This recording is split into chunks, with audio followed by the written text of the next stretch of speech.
Hey guys, welcome back to another video at Jensen's Reptiles. Today I'm going to do a quick Q&A. So a massive thank you to all of you who posted questions on my Instagram and on YouTube as well. So without further ado, let's kick things off. So the first question is, am I thinking about getting any new herps? Bit of an interesting one at the moment actually, because we're about to have an enclosure become available, which is actually quite sad news. So potentially, yeah, we will be looking to fill that enclosure at some point.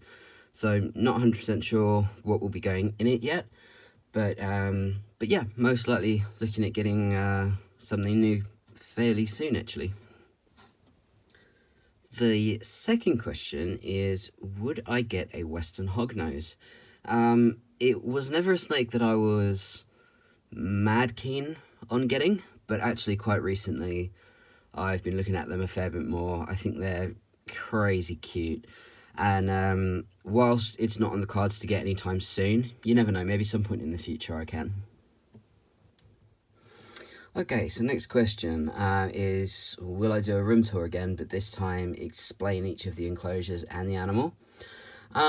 Potentially, but it would have to be a 2 or 3-parter because we have so many animals here, and you know I quite like to talk about their enclosures. That video can end up being over an hour long, which is why the reptile room videos at the moment are just kind of showing the animal, showing the enclosure, and then the care videos I do go into more detail about what those animals need.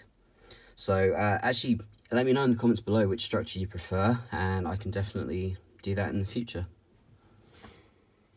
So the next question is, what is my favourite thing about Skittles? So I thought that she could feature for this part of the video. I think alongside her incredible personality, she's a wonderful, curious snake. I mean, her colours speak for themselves. She's an absolutely gorgeous animal, but above all, it is just her amazing curiosity and confidence when she's exploring the world outside of her enclosure, really. While we're here looking at Skittles, the next question is actually asking for some tips for caring for a baby rainbow boa. Definitely watch my videos about caring for Skittles because I got her when she was very young. My biggest tip is high humidity but very good airflow. It's very easy to kill a juvenile rainbow boa with a bacterial infection by not having decent airflow and having stagnant humidity in the enclosure. So the next question that I've got is, what is your next reptile, and also what is a dream reptile of yours? As I said, I'm not really sure what the next reptile is going to be. I do have a few ideas, but I'm not 100% sure. You'll definitely get an update video should a new arrival come in though. And as far as dream reptiles go, a blue tree monitor is kind of top of the wish list. It certainly won't be happening in the next few years, but you never know. If I move to a place where I can accommodate an animal like that, then yeah, the search will begin, and that would be an absolute dream come true for sure. This next one is a real tricky one. If I could only keep one of my animals, which one would it be? Yep, actually impossible to answer. I can't imagine a scenario where that would happen, and I certainly would never be able to choose just one of my animals. In fact, from the biggest and right down to the smallest of my pets, I would find it incredibly difficult to part with any of them. So I certainly wouldn't be able to make that decision consciously, I'm afraid. This next question is actually really interesting, and it's, how much do I estimate I've spent on reptiles, including the animals, enclosures, food, and so on. To be honest, I actively try and not keep track of the amount of money we've spent over the years, purely because it will most likely be something horrifying. I think it's like keeping any animal. Their needs will vary over time. You know, occasionally you'll need a vet visit, which can be quite expensive. Upgrading enclosures can be expensive depending on which way you do it. But I think in general, the reptiles cost far less than the traditional mammalian pet. So my cat, for example, costs more per month than all of my 12 snakes put together. So maybe not taking kind of electricity into account, because my electricity bill has not changed drastically since acquiring more animals. So yeah, I would say that keeping reptiles on the whole is actually not as expensive as having a dog or a cat in a lot of scenarios. So yeah, whilst we've probably sunk thousands and thousands into keeping reptiles, a lot of it has been into the enclosures themselves rather than the animals, because most of the animals here are rescues. What is the next question? Cool, this is a good one. So if the UK didn't have restrictions on venomous species, would you have one? If yes, which and why? Actually, something I've never considered. I'm not hugely into the idea of having a venomous animal. And it's nothing against them. I think they're absolutely gorgeous, incredible, stunning creatures, and those that do keep them well, I hugely admire. But it's not for me. I would be so worried about making a mistake, and so worried about putting myself or the people I care about at risk, that it just wouldn't be a viable option. So no, it's not something I've considered. It's not something that I want to do. But those animals still absolutely intrigue me, and I'm in awe of them. The next question is, what is my favourite animal to keep? And again, a really hard one. So I absolutely adore keeping snakes in general. I think I love building their enclosures. I love handling them. Even weirdly enjoy feeding them and just interacting with them in general. Also, just watching them get up to their standard behaviours is really interesting to me. But at the same time, I feel the same way about all of my lizards and frogs and invertebrates. So yeah, again, it's like, which animal would I keep? Which do I find most interesting?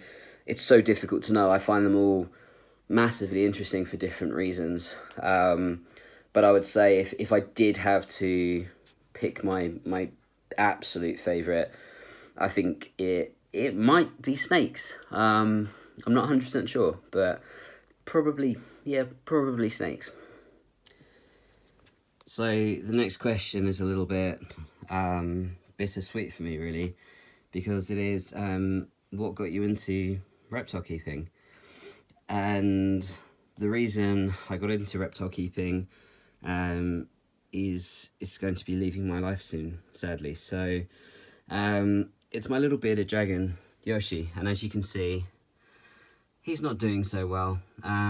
He's an old man now, and because he's struggling to eat and walk and move, and he's having a hard time of things, we've actually made a decision that we will be putting Yoshi to sleep in the next few days. Obviously that will be carried out by a vet. I won't be doing it ourselves. But I wanted to make sure that he featured in this video, as sad as it is, and it really does shatter my heart. He is the reason I'm so interested in reptiles. He is the reason I've pursued reptile keeping and animal welfare over the last few years. Over the last over a decade now, actually. And the reason we got Yoshi was completely random. We went in the pet shop to look at the animals, essentially. We heard that they'd got some frogs in, and we wanted to go check them out. And they had this beautiful year-old little beady there, and he just came running over and stole my heart straight away. And he's been in our lives for the last 11 years. He's 12, he'll be turning 13 soon, where he would have been. But yeah, he's opened our eyes to a world of animals that we'd we'd not considered hugely before. And whilst we're animal lovers through and through, and growing up I always wanted to be a vet or work with animals, and I'm lucky to do that every day. Reptiles wasn't something I considered when I was growing up, and thanks to this little guy, he's changed our lives really, because the more we learnt about him, the more we learnt about other animals, the more we were able to rescue and bring in others, and just learn more and help other people learn more too, hopefully. So yeah, I didn't want to have this video without him in, and it will most likely be the last one that Yoshi features in on the channel, sadly. But I wanted to make sure that he got his honourable mention, because he really is one of the great loves of my life, so to speak, and we'll miss him terribly. Okay, so the next question is, what do I do for work, and is it anything to do with reptiles or animals in general? I work for a pet food company, so I spend my whole day with dogs around me, which is wonderful. Dogs are one of my favourite animals in the world, so it's absolutely fantastic. And then I get to come home and spend the rest of my time with all my wonderful exotic pets, which is just brilliant, really. I love it. This is also a really cool question here. So, what difficulties aside from financial do I encounter, if any, managing the size of my reptile room? So yeah, I mean, financial is definitely an aspect of it, because it's just about managing money, making sure there's enough each month put aside to make sure the animals have got whatever they need. One difficulty is definitely just time. Again, making sure that I have enough, and with a collection of animals this size, and I hate to call it a collection, but I can't think of another word right now, you want to make sure that you've got enough time for them to not only provide them with their basic needs, but enrichment as well. We're all about making sure our snakes are handled, the lizards are interacted with if that's what they need, or have enrichment designed within their enclosures so that they're well exercised. So it does mean sacrificing a social life a lot of the time, or saying to people, I can't do that right now because I need to make sure that my snakes get enough time out of their enclosure. So it's not something that a lot of people understand, so we do tend to invite our friends over so they can see what's going on here, the actual size of the operation we've got, and then most people get it and like to get involved as well, which is always awesome. That leads quite nicely into the next question, which is how long on average do I spend working with my reptiles per day? So anything between 1 and 3 hours a day on average. So if that's a day when I'm working, I'll come home and I'll spend that time with them then, or maybe even in the morning before I go, because it will depend on what time the animals are awake. There's always someone here, thankfully, so the animals do get whatever they need throughout the day, which is great. But we have a lot of animals that are up and about towards the evening and throughout the night, so it's nice to be able to have a work-life balance with that. At the weekends, it's definitely a lot more time put in, probably about 5-6 hours per day. Of course, that is a choice. I would prefer to do that. If we just look at the snakes we have 12 of them. I like to make sure that they're handled frequently to make sure that they stay nice, and they get that exercise, and they get to stretch out and climb and smell things that are outside of their enclosures. So that's the time I like to put in, and this is more than a hobby for us. It's a lifestyle, and it's what we've chosen. So it's done very, very willingly, which is great. The next question is, do I have any intention to breed any of my animals? We've always had a pretty hard line on not breeding rescued animals, and for a couple of reasons, and it's probably more of a like a human reason than an animal reason, because they'd probably still want to breed. When an animal's had a hard time initially, the last thing that I'd want to do is put them under any undue stress going forward. So for the female animals, no, we wouldn't breed them. For the males, they probably want to, but there's no plan to breed an animal that's most likely kind of clogging up the market at the moment, because it would be much harder to find them a good home going forward, and we'd be really picky about what homes the animals would go to. So yeah, probably no plans to breed anytime soon. So I absolutely love this next question because it's something I talk about all the time. It's if I could design a reptile related product that's not currently on the market, what would it be? So it would actually be an enclosure canopy. Now, I hear you say there are many enclosure canopies on the market. Yes, there are, but they don't all do what you want them to. So what I'd love to do is create a modular canopy where you could essentially buy the box itself and then buy the attachments you need for it. For example, if you need compact UV, you can buy the slot that clips in for that one. If you need strip UV, you can buy that insert. And if you need heat lamps or whatever, you can just slot in whatever you need. I know it's one of those things that isn't hugely viable because of the amount of different parts and different moving parts you'd need. But when we look at these canopies, there's always something missing. For example, when you have a heat lamp in, there's not always a fan. Something which is always been included in canopies in the past. If you look at the old Exoterra stuff from 6-7 years ago, they've all got fans in. If you look at the old Habitat canopies, they've got a fan in. We still use them and they still work beautifully, and they wick away that excess heat from around the light bulbs, which is phenomenal. But canopies aren't built that way anymore. There's kind of 2 slots in the standard size, which are these sizes here that are above my frogs. And in them you can have a compact bulb and something else. I choose to put a grow light in mine. But yeah, modular canopies. That would be my contribution to the reptile keeping hobby. The next question is, would I be happy to do equipment or product reviews on my channel? Yeah, definitely. We've done a few in the past, and keen to do them going forward so that other people have a bit of advice and can see how things work before they buy it for themselves. I do have something up my sleeve for the coming weeks, so keep tuned and I'll update you on here very soon. The next question is, would I do collaboration videos? Yeah, definitely.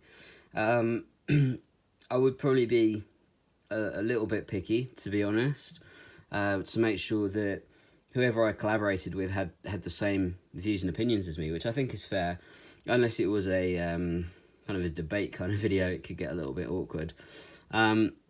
But yeah, no, I'm definitely more than keen to collaborate with people when it comes to animal welfare. So if you are keen, drop me a message and let me know what you'd like to do, and I'll let you know if I'm interested or not. The next question is, where did I get my carpet python enclosure? So this is it. I got it from Northampton Reptile Centre, from their website, which is fantastic. If you need reptile equipment, definitely check them out. And it is made by Viv Exotic. It is the Viva Plus Arboreal. I'm pretty sure you can see quite easily which size it is when you check it out on their website. It's just shy of 4 foot wide and it's about 3.5 feet tall. They've got 2 arboreals on there. They've got this one and the skinnier one as well. Well, Barney's just come out to say hello. The next one I got is just a comment that said, not a question, just more videos. Yeah, I know I've been a bit crap over the last year or so. It's been really busy around here, so I've not had as much time as I'd like. That may not be changing, but hopefully I'm going to be able to spend more time making videos anyway, because it's something I'm really passionate about doing. So fingers crossed, there'll be at least 1 upload a week, maybe even 2. So let me know if you've got requests. I've got a list of requests already that I'm going to try and work through, but I will get to it. So cheers for being patient, guys. I really do appreciate it. One question was, do I keep anything non-exotic? And yeah, I do. I've got a little cat. So he is also a rescue. He's an ex-street cat. His name is Al, and he likes to sleep all day. So yeah, we have him as well. He doesn't really care about the other animals at all. He doesn't bother them. He likes to sleep, eat, play, and hang out outside. So yeah, awesome little cat. The last question of the video is, will I be doing a face reveal? And the answer is no. It's not that I'm trying to hide away or anything like that. If you're friends with me on Facebook, you know what I look like. It's no big secret. But the reason I make these videos is not for me. It's not about me, and I don't ever want it to become about me. What I want to do is focus on the animals and their care. So that's what I'm going to stick to for the time being. If there ever is a reason or a burning desire to get my face out there, maybe I will, but I don't see it as being beneficial for the time being, not personally anyway. So no, I won't be doing it on video just yet, but if you did want to add me on Facebook and have a like-minded chat about reptiles, you're more than welcome, and you can go and stalk my photos from there if you do want to. As I said, that is the last question of the video, so a massive thank you to everyone that posted a comment on Instagram. If you don't follow me already, head over, it's just at Jensen's Reptiles. And a huge thank you to people that posted on YouTube as well. I really appreciate that you're all reaching out and keen to know more. We'll probably do one of these again in about 6 months' time, but until then, hopefully regular videos on the way. And as usual, if you do have any comments, whack them in the comments below, and I will get back to you as soon as possible. Cheers, guys.